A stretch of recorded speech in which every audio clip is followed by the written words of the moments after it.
The Colorado Rockies are the most irrelevant organization in the majors.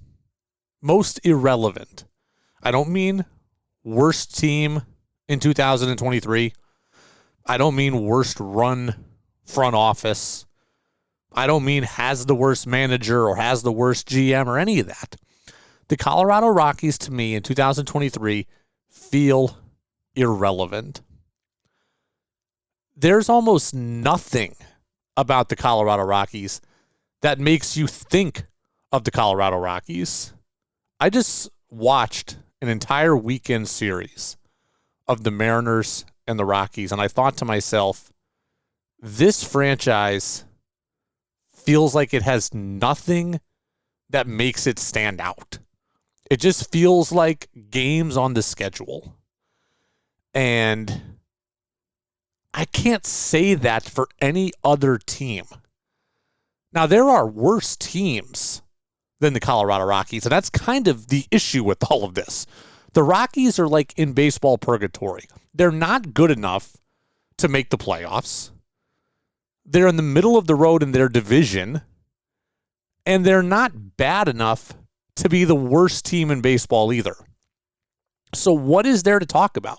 I look at I've been asking other people this question all week, and I've gotten a variety of different answers, right? Someone said Oakland, someone said the Marlins, and there's things to talk about with those franchises. There's nothing to talk about with the Colorado Rockies.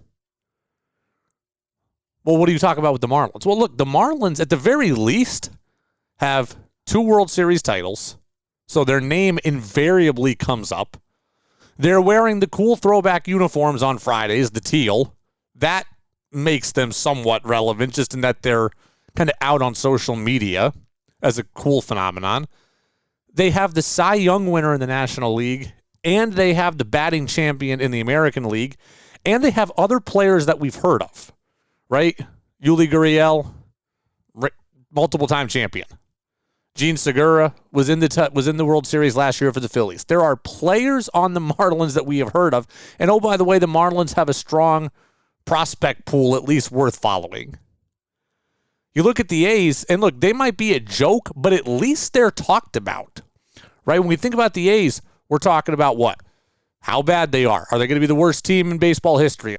Are they relocating? How bad is their ownership? How many players have they traded away? The A's at least have something to talk about. Now their fans have organized this reverse boycott night. There's things there. There's storylines there with the A's.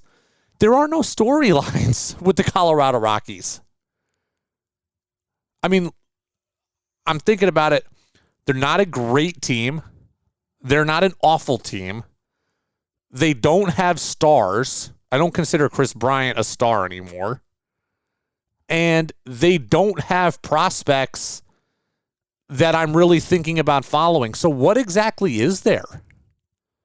To me, that answer is nothing. To me, they are just games on the schedule.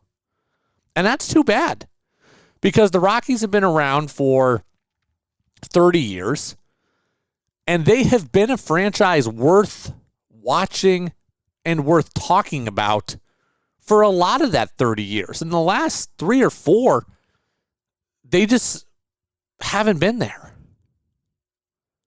Right? The Dodgers have been dominant in the division. The Padres have made waves in the division.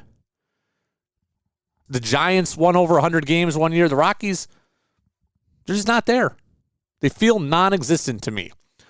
Right? When I was growing up, the Rockies were very, very good, right? If you're a 90s kid or a product of the 90s, the Rockies were good, right? And you can name players on the Rockies. Andres Galarraga, Vinny Castilla, Ellis Burks, Larry Walker. Then you'd move on. Todd Helton, Mike Hampton. There were players on the Rockies. And now, I'll be honest with you, I'm doing this podcast, I'm looking at baseball nationally. I would have a hard time naming 8 Rockies, and I just came out of watching a series with them for 3 full days. Friday through Sunday, I watched almost every inning of Mariners Rockies. I still, to this minute, probably can't name more than 8 Rockies. And that is sad. And I can't feel that way for any other team.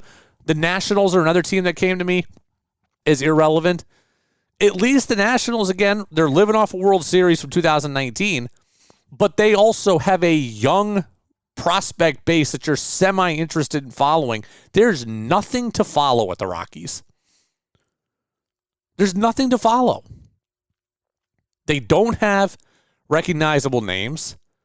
They're not going to be bad enough for us to be talking about realistically getting the number 1 pick of the draft.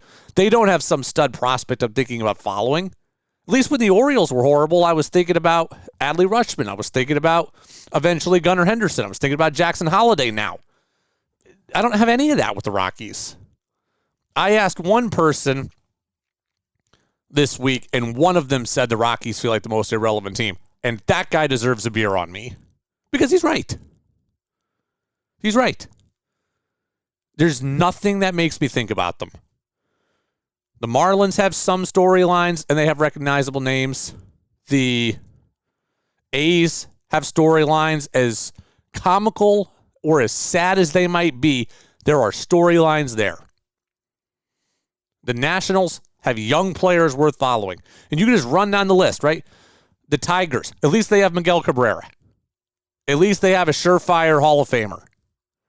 They also have young prospects worth following, like Riley Green, like Spencer Torkelson, young players at the major league level.